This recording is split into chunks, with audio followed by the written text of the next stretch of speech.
L'obéissance n'est pas seulement due à l'autorité directe de Dieu, mais aussi à son autorité déléguée. Dieu nous gouverne toujours, non seulement directement, mais aussi par le canal des autorités qu'il a placées au-dessus de nous. Que toute personne soit soumise aux autorités supérieures, car il n'y a point d'autorité qui ne vienne de Dieu. Et les autorités qui existent ont été instituées de Dieu. C'est pourquoi celui qui s'oppose à l'autorité résiste à l'ordre que Dieu a établi. Et ceux qui résistent attireront une condamnation sur eux-mêmes. Romains 13, 1, 2. Toutes les puissances sont de Dieu. Lorsque je dis que j'obéis à Dieu, je dois obéir aux autorités que Dieu a placées au-dessus de moi.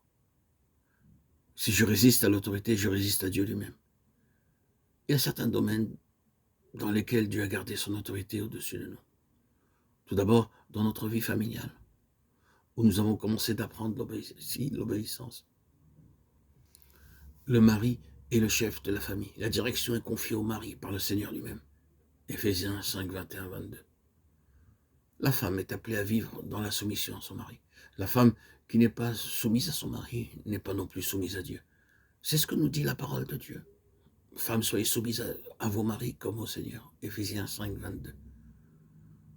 Lorsque vous obéissez au Seigneur Jésus-Christ, vous obéissez à votre mari. Lorsque vous fixez vos regards sur votre mari, vous désirez l'honorer comme vous honorez le Seigneur Jésus lui-même.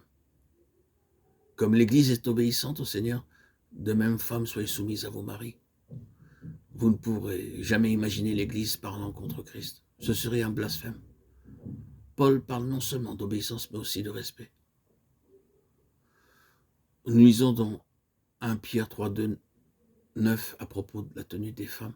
Ce qui est hautement estimé d'un homme est abomination pour Dieu. Très souvent, c'est le contraire.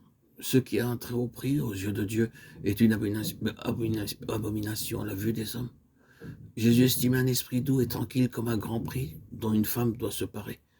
Dieu préfère voir la beauté du caractère qui ne s'affadit jamais. L'obéissance de la femme ne signifie pas que le mari peut tout exiger. Les maris ne doivent pas abuser de leur autorité pour commettre le mal physiquement. S'ils font cela, ils ont des prétentions hors de sens. Les maris doivent assumer leurs responsabilités. Aimer comme Christ a aimé l'Église.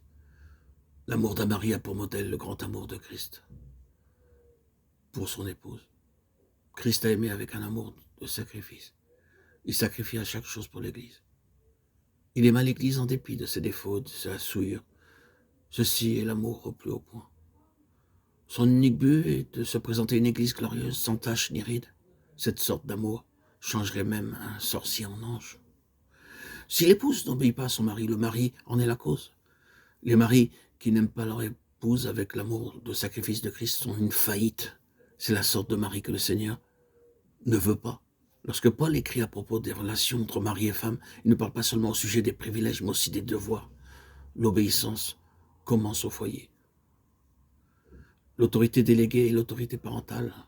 Enfants, obéissez à vos parents selon le Seigneur, car cela est juste. Éphésiens 6, 1.